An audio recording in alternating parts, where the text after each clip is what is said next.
Alright folks, we got another box here to open up.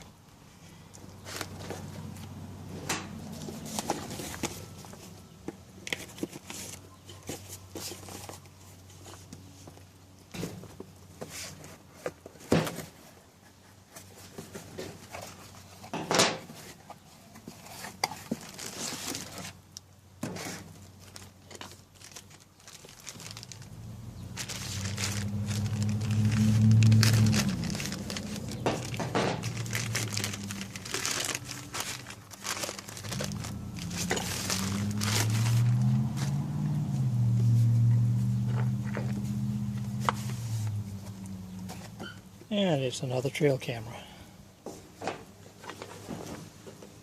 Just got done doing a video on one, and this is a different model.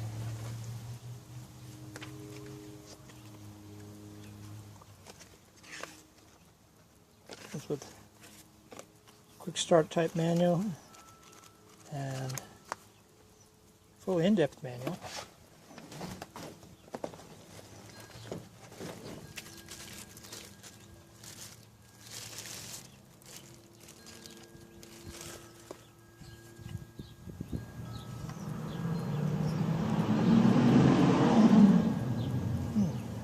Interesting, the back, you wonder how you can set that up against a tree, but I guess I'll have to read and find out.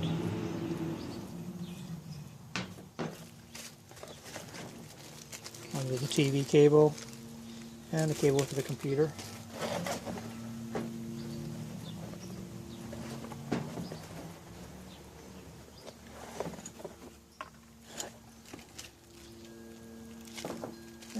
Stand with a much larger face on it than the previous one, and the strap. So I'll have to play with this one. Once I've figured out features and how they work and what have you, I will get back with you and we'll share some information.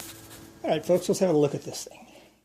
This is the Distianert trail camera, and I hope I pronounced that right. And before we get into anything, for you techies who like all this, to read all this technical stuff, take a look at this. You can freeze the frame if you want. Alright. Let's start with what we got here. Got ourselves a pretty nice trail camera here. Stout and sturdy as can be. I mean, this is really a sturdy unit. Starts out with 47 LEDs here. They are the red type, and they're very low glow. As we work our way down, we've got the camera lens. So all the business end of this thing is. That's where everything is done. We have the center sensor right here. We have peripheral sensors here. The center sensor can be adjusted as to your sensitivity, as can these, but it cannot be turned off. These two can be turned off, so it's a single sensor camera, if that's what you want. Going down to the bottom, we've got a service area here where you can hook up your tripod. Now, this is the one place that I had an issue with. My tripods, and I had a couple of them, would not fit completely down in here. So when this was on the tripod, it was a little wobbly. Easy fix though. I just put a little washer in there, tightened it down, and it was fine. However, it does work fine with the stand. As you put the stand in it, you've got an adjustment wheel which you can put on it. You can adjust to secure it. So it works fine with that. It's a small issue. Nothing to be concerned about. And most tripods may not do it. My two did. On the side here, we have the hinges. And right here, we have where the wiring comes from the batteries to the camera section itself and the module inside here.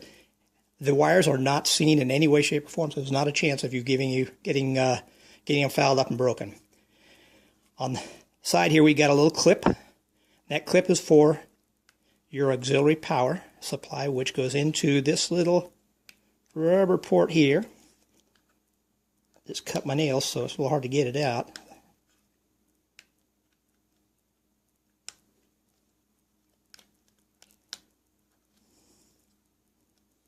It is down in there. Well, I'll just leave it. Anyways, it comes out.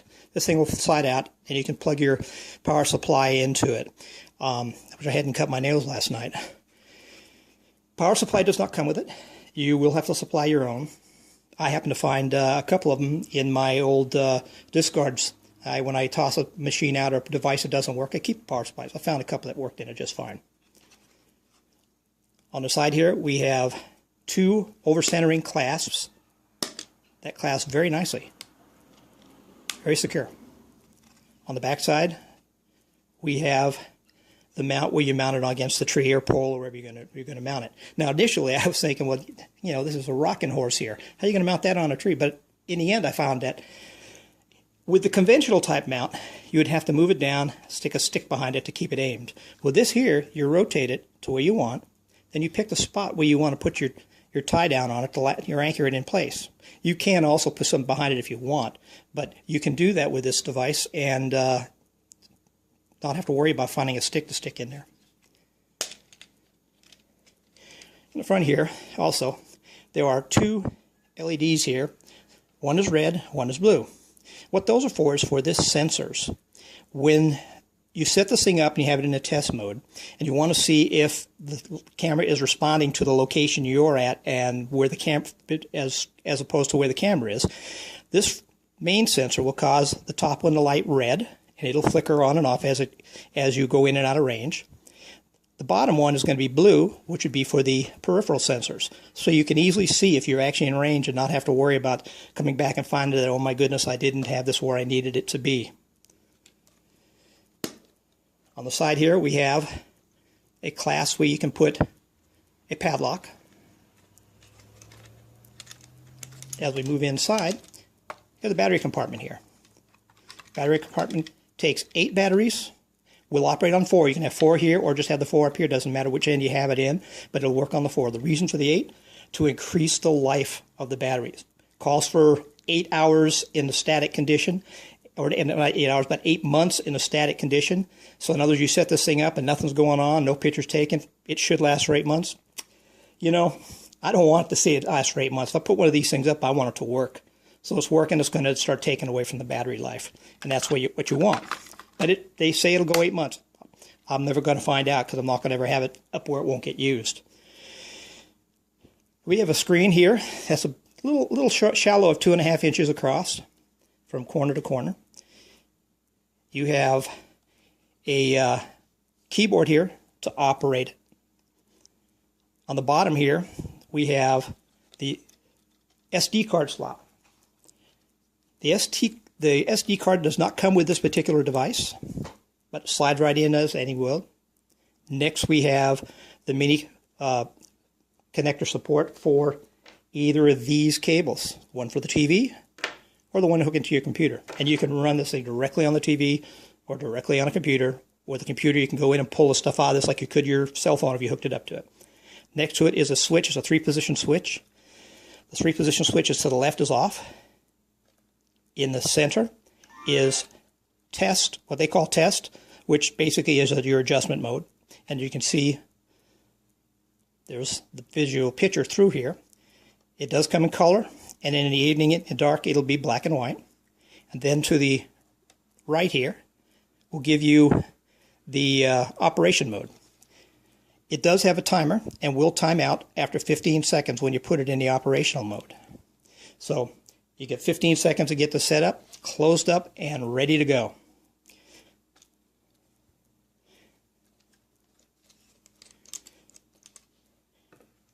Let's see if we can get this. See those sensors lights lighting up?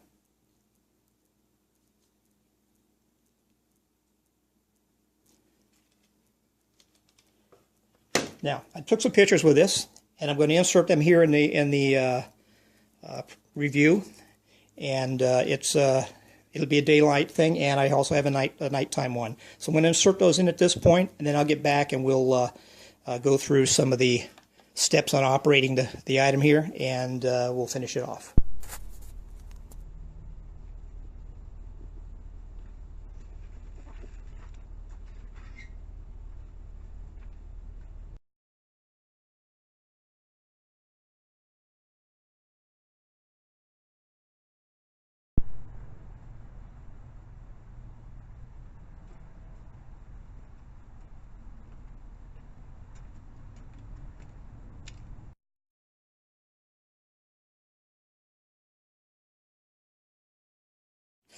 Well, I hope that gives you some insight into the quality of the pictures this thing will take. And that was just set up by just at random. I just kind of set it up, pushed the button, and just let it go. I didn't get into all kinds of interesting things to purify the picture, make it even nicer. That is what you see out of the box. One other thing I didn't point out earlier in this thing is right here, you'll see a bunch of little dots. Those little dots are the speaker. This thing has a speaker in it, so you can hear it, which when you fire it up, you get some music. When you shut it off, you get some music. And, of course, it will take audio. So when you're replaying the pictures, which is done by just hitting this little replay button here, when you replay the pictures, if there's audio, it's going to come out too. Now let's get into the operation of this thing. Just a quick overview of it. It's pretty self-explanatory. You hit the menu button, and up comes a menu. You have up and down arrows. That'll move you through the various modes of the menu. Okay? If you find something you want to get into, let's just say photo series. This is a good one. You just hit OK, and you can choose 1 photo in the series, 2 photos in the series, and 3 photos in the series. What that means is when this is activated, it will take that number of photos in a given period of time. And you're going to have another area where you can choose to see the time, the delay between photos. Okay. Once you've picked the ones you want, let's just say I picked 3 here. I hit OK, and it's going to pop me back to the menu.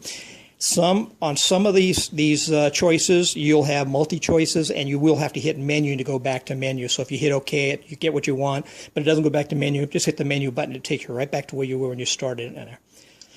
You can adjust the resolution of the videos, resolution of the photographs. Keep in mind that the higher the resolution, the lower the period of time the battery's going to hold, and the less pictures you can take. It's going to fill this card up quicker. Although these cards can take 9,000 pictures, they would say. This is what they say. You have the audio, ability to record audio. This is where you turn the sensors on and off. This is the side sensors. I have them on. You can toggle down and hit off. Back up to on. I hit OK to select it. You have the sensitivity of the sensors. You can click the sensitivity of the sensors, medium, high, and low. You just have to experiment with this a little bit to see which is going to work best for your needs. You can set a recording time. You can time-lapse photography with this thing too. The recording time would start when the time-lapse would start going, and it would start going to recording things. You can do the same thing for night shots and what have you. You want to just take instant pictures or just short videos of what's going on in the game in the area that's being captured in the evening. You can do that too, so you can just pretty much leave it, and during the daytime it doesn't do anything. That's fine. If you want to see what's going on in daytime only, you set it for the daytime time. It has 13 different languages that this thing can go through. It's amazing all the language this thing will do. You have a time and date, and you can set your time and date 24 hours or 12 hours. You can the date can be done in a format that is done here in the United States, which is the month, the day, and the year. In other parts of the world, we have the day first, then the month, and then the year. So you can adjust it to do the way you want to do it in your particular locale. Photo stamp, you can actually set this, turn on the photo stamp or turn it off. And photo stamp is when you take a photograph, it's going to leave the information you want on there of the time it was taken. You can pick the date or the time and date, or you can have it in the off position. Password protection, and here's where it's kind of nice because you can set a password in this, and if anybody were to take this or steal it or try to get into it and mess with it, they won't be able to without knowing what your password is. You get the beep sound, which is self-explanatory. You want it on or off. Format memory card. This is what you're going to have to. One of the things you're going to have to do when you first put your card in here. They have the machine off. They want it off. Put your card in here. Then turn it to the test thing. Then once you hit format card, what that's going to do is set this card up so it'll work with this particular device. Serial number. Now here's another one that stumped me on another device I was testing, and basically found out what they meant by it, because there was no serial number on this thing. What that means is, let's say you're working in Sequoia National Forest, and you're going to have 3 cameras out there. You could have SN1, SN2, SN3, and then you could log into where those were set to do take the photographs, and then when you go and pull them out and look at them, you know what's going into what area that particular camera was in. Kind of a nice idea. reset settings, you hit that, it's going to take you back to default settings that the factory put in it originally. And then it has the version of your software in it. Now, the version of this thing, I don't know of anything being updated. I don't know if this update can be done or not. I've never seen any. Doesn't mean you can't, especially when you figure you got this connection down here to hook right up to your computer. So that's how to operate. And it sings to you when it goes off. So that's how this thing basically operates. It's pretty straightforward.